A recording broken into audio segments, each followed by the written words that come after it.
أعوذ بالله من الشيطان الرجيم. بسم الله الرحمن الرحيم. والنازعات غرقا والناشطات نشطا والسابحات سبها فالسابقات سبقا فالمدبرات أمرا يوم ترجف الراجفة تتبعها الراجفة قلوب يومئذ واجفة أبصارها خاشعة يقولون إنا لمردودون في الحافرة أإذا كنا عظاما نخرة قالوا تلك إذا كرة خاسرة فإنما هي زجرة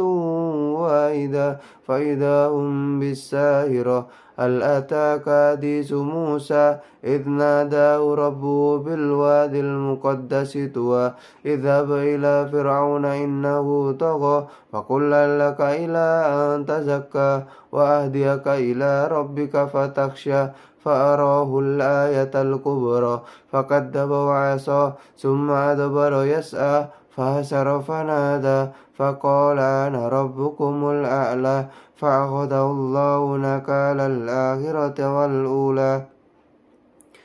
إن في ذلك لعبرة لمن يخشى أأنتم أشد خلقا أم السماء بناها رفع سمكها فسواها وأغطش ليلها وأخرج دهاها والأرض بعد ذلك دهاها أخرج منها ماءها ومرعاها والجبال أرساها متاعا لكم ولأنعامكم فإذا جاءت الطامة الكبرى يوم يتذكر الإنسان ما سعى